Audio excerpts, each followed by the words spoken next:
The other day, we looked at the top 12 rookies in Dynasty ADP. Today, we're going to look at the next 12 rookies in Dynasty ADP. We're going to look at their player values. We're going to pit them against the veterans drafted in their range and startup ADP. Ask you the tough questions so you can realize which players you want, how you want to value these rookies. We're going to look at their profiles as a whole and everything else. But before we dig in, you need to click that subscribe button right now. We're going hard in the paint looking at these rookies. We're helping you build your dynasty teams. We're helping you win your weeks, win your championships. We're helping you with redraft. We're helping you with high school scouting and everything else. Click that button. Stop missing out. But the first player we're going to talk about today, going down the board in Dynasty ADP, is Jayden Daniels. Rated as a quarterback 12, so a QB1 in startup ADP, ADP 93, so we're in the top 100.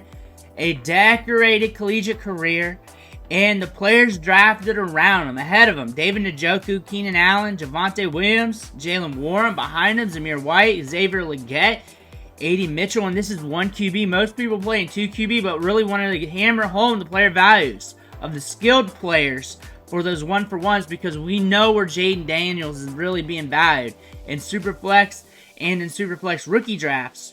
But honestly, when you look at him versus some of those players, he's a discount. It really lets me know that the market's discounting the 102 pick in the NFL draft here because he's gone down the board versus some of these veteran skilled players. But he's a very good quarterback prospect, good arm, accurate downfield, has some rushing production, rushing upside, rushing floor that could help you out in Dynasty. QB12 right now with a lot of upside. The upside also in 2 QB and 1 QB. I like him a lot, especially at this price tag. Even at 1 QB versus some of these veterans, he's a guy to go with. He is valued ahead of Trevor Lawrence. That's kind of up there. But again, you got that rushing floor. Xavier Legette, wide receiver 49, ADP of 95.83. We're still in the top 100, but he is a first-round draft pick, barely, by 1 pick. But we got 4.3 speed, we got elite burst, we got elite size, adjust athleticism, we got Bryce Young developing, we got a new offense here, we got a lot of upside. And what I've been saying about Xavier Legette, you're either going to get this or you're going to get this.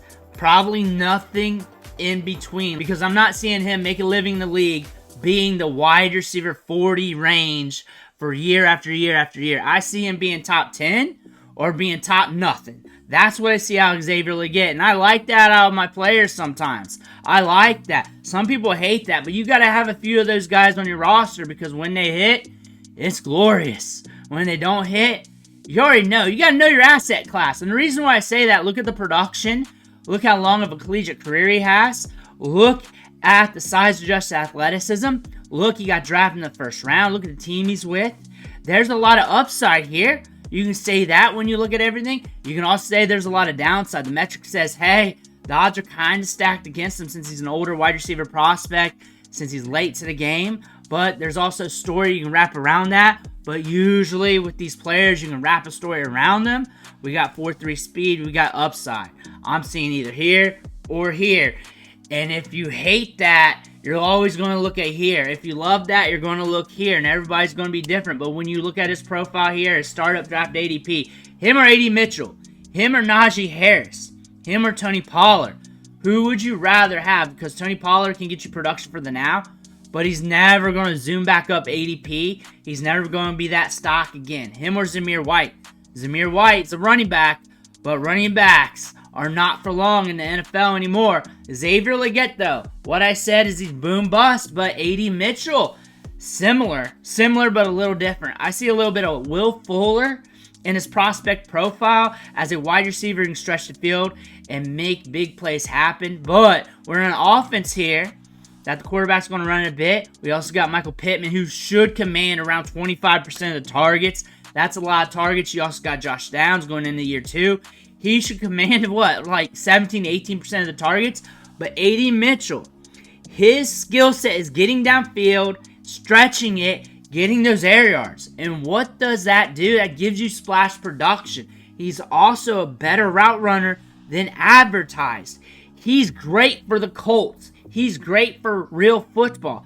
But for fantasy football, you're looking at him as a speculative asset because he can give you splash weeks, and that could lead to multiple splash weeks as well. But on the other end, you also see Michael Pittman there soaking up targets. You got Jonathan Taylor soaking up carries. You got Josh Downs, who's great in the slot. You got Anthony Richardson, a great quarterback for fantasy, still developing, but he also loves to throw the deep ball. He loves to sling it deep, and who's going to be deep? It's going to be this guy. Him versus Xavier Legette. Him versus David Njoku. Blake Corum, Tony Pollard still in the same runway as the previous rookies. Who would you rather have? I like A.D. Mitchell. I like him at his price tag in rookie drafts, startup drafts. I like him with the Colts for a real football asset. I think he can be a good guy on your team if you're expecting volatility and upside and downside. Blake Corum, RB27 in ADP, ADP 102. The one thing about this market right now in Dynasty, this day and age, is that we're looking at players in 1 to 2 year windows, which means some of these rookies and younger players are going to be discounted a bit, and some of the vets will get buoyed up in value. Blake Corum, RB27, the guys behind him, Tony Pollard, Tajay Spears, Jake Ferguson, Cortland Sutton, Nick Chubb, guys ahead of him, Najee Harris, Zamir White. Think about him. This guy had monster production in 2022. Came on late in 2023 because he is ramping up from that knee injury. He's built like the muscle hamster. He looks like Kyren Williams a little bit, but he's more athletic. He's got more pop in his step. He is very dynamic, and on top of that, he's very dependable in all phases. That's what the Rams want. I can't see him not seeing the field ever. He's going to be seeing the field. He's going to be getting opportunities. He's going to give you a good return on investment. Should be above 100 ADP eventually. Marshawn Lloyd, RB33, 112 ADP, has speed to burn, good size, adjusted athleticism, the vets in his range. Brian Robinson, Nick Chubb, Dallas Goedert, James Conner, Aaron Jones, Zach Charbonnet. So are you going to go a little bit younger, or are you going to draft the running backs who will get you the production for now? What are you doing? What's your stance? It's really how your roster is constructed. And on top of that, behind him, wide receivers, Dontavian Wicks, Romeo Doubs. What are you doing with him? But he's got good size, adjusted athleticism.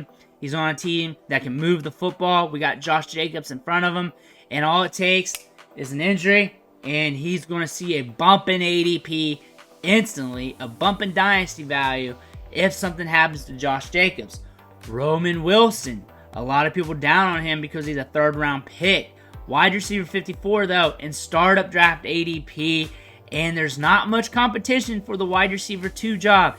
In Pittsburgh, there's a lot of upside there. We got 4.3 speed. We broke out at the Senior Bowl. We can create separation. A good get for the Steelers. A great discount wide receiver. Remember, we had 20-plus wide receivers or so, or 20-so wide receivers with day 2 grades or better in this year's draft. Some of them are going to fall a little bit. They got him comped down there metrically to Stephon Diggs. Size, speed, whatnot. Let me know what you think about that one. I'm not going to say anything. Romeo Doubs, Dontavian Wicks, Austin Eckler, DeAndre Hopkins, Luke Musgrave. This is a great situation for him, even though the quarterback play might be a little bit sus as we're going into the season. He can really develop with this offense, earn a role, get a bigger role with this team, climb the depth chart even, be a good complement to George Pickens underneath, and even stretch the field a little bit. I think this is a great spot. And ADP-wise, if you're looking for a young wide receiver that could jump in value over the next 12 to 18 months, at this range, this is your guy. This is your guy if you want to put a chip or speculate on a player. Jalen Wright, RB38, ADP 127, 4.3 speed, size adjusted athleticism for days. We're on the team that can move the football, that uses their young running backs. Mostert's not going to be there forever. It's going to be him and Achane, and that's going to be a great tandem, a nasty tandem for this offense for the long term. He's a great value. He's pushing RB40 price tag, a great speculation play here, especially at the running back position because the team matches his skill set. He matches what the team wants. There's a good flow here, and all he has to do is hit his upside. They could not make a comparison for him. They got him comped to Miles Sanders, We know Miles Sanders ain't got no 4.3 speed or elite burst score, or he's up there. There's no real similarities between the two players outside Miles Sanders. Just waited for Saquon Barkley to leave before he got his opportunity. But Jalen Wright, productive in the SEC. We're going to the Dolphins. Him or Jahan Dotson. Him or Jacoby Myers. I think he's an easy button push in this ADP range. I think he's a very easy button push. Like Josh Downs, a slot receiver now competing with another rookie wide receiver, or Jalen Wright. Devin Singletary might be okay this year, or is it Jalen Wright with the 4.3 speed? Khalil Shakur or Jalen Wright? What are you going to do? Jermaine Burton, wide receiver 60. You heard a lot of chatter about him before the T. Higgins was coming back. But there is something to gain with him. 130-ish ADP range. Zach Moss, Khalil Shakur right behind him. Jahan Dotson or Jermaine Burton. Who are you going to take? Because if he sees an increased role with the Bengals, he could shoot up in ADP. Him versus the other wide receivers here, very interesting ask. Because I'm not saying I'm going to use him to jump those guys. We got Jerry Jeudy there. He's got an interesting ask with the Browns right now. This is going to be an interesting situation. Him or Josh Downs. That's a good dichotomy right there. Because Josh Downs, we got to compete with Michael Pittman. Now A.D. Mitchell. This is an interesting offense now. Jermaine Burton or Josh Downs. Who are you taking? Because that is a dichotomy that's very interesting to me when I look at this list. Jalen Pulk, wide receiver 62, 130-ish range. Let's just call it that, 130-ish range. And Jalen Pulk can stretch the field. Drake May likes to throw it downfield. A good marriage in targets there. But we're looking at where he's going at in the draft here. Man, he's about an easy button push. Him or Quentin Johnston? Him or Quentin Johnston? Who do you feel better about? Him or Kendre Miller? Who do you feel better? Kendre's running back, though. We got some upside in New Orleans, too. That could be the play for you. I like going with the running backs. But if Drake May hits, Jalen Polk's probably hitting, too. Jalen Polk drafted in the second round. Good draft capital. Good production this year. 1,100 yards, 9 touchdowns. A good ADOT. Stretches the field. Good ball skills. We're going in the range. If you want to slam the button on a rookie at around 130 overall, this might be your dude. But Ben Sinnott, tight end 16. Like the tight end 3, really, for tight ends. Because, like, the top 5 tight ends are really a tight end 1 after that. It's a bunch of jabroni numbers at the position. But you're looking at Ben Sinnott here. Tight end 16. We got great upside with the size, just athleticism. And he's cheap.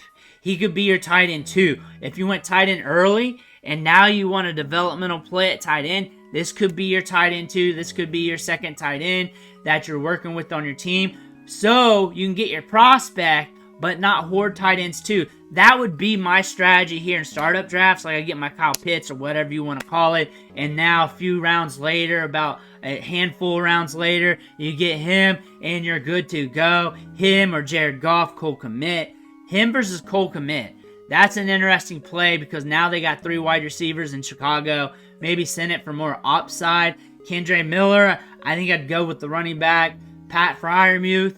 That's interesting because you got 2 new quarterbacks there battling it out in training camp. Russ going to Freiermuth. We'll see what happens there. But J.J. McCarthy, QB 18, drafted in about the 140 range of 1 QB. But how he's valued versus the veterans here at the skill positions where you want to look at. But he's a player here that I see all or nothing. Just like I said with Xavier Legette. And why I say that is because you throw him out there, you got Justin Jefferson, you got Jordan Addison, you got Hawkinson, you're good at running back, you got a fast-paced offense. So if he hits, he's going to be like top 10, top 5 quarterback in Dynasty. Easy. Easy. Because you already got the weapons there. And not just weapons, they're top-tier weapons. You got one of the best wide receivers who ever played the game. You're good at tight end. Not many teams are built like this. So if he gets his opportunity, he runs with it. He's going to be expensive. He's going to rise the draft boards in 2 QB, 1 QB, 50 QB. He's going to be doing that. But if he can't straddle the quarterback job, if he comes out there and ain't looking good, and you ain't looking good with Justin Jefferson, you are gonna tank. It's either all or it's nothing. All or nothing. And people look at that statement and they look one way or another. Where are you looking at? But Drake May loves to throw it downfield. We got Javon Baker, Jalen Pulk, the incumbent wide receivers there. I'm seeing good things from him in minicamp. And I'm the guy to talk to when it comes to minicamp because I look at all the highlights. I share it with you guys every day. Sometimes multiple times of the same highlights because you guys request to see more videos, or at least the Patriots fans do. Drake May's looking good. Drake May's looking good. He's got good command. He can sling the rock downfield. If these wide receivers can hit, if they can turn things around, give him some time to ramp up. But looking at his ADP range here, but who he's going up against, I say the market's a little bit down on him. You can catch him on the cheap. Maybe you can get him at a discount right now because he is a good talent that can sling the rock downfield. He's very effective, and this could be the time where you see that quarterback come out of nowhere and really give you the production you want. But from what I'm seeing from one QB ADP for your Superflex ADP, that you got a quarterback here that could be liquid on the market that you can catch at a good discount. But those are 12 rookies that we're looking at from Startup Draft ADP. We're going over the market. We're going over their player values, pitting them up against the veterans right there with them in ADP. Let me know what you think in the comments below. Who you drafting this year? I want to thank you for watching. Catch you on the next video.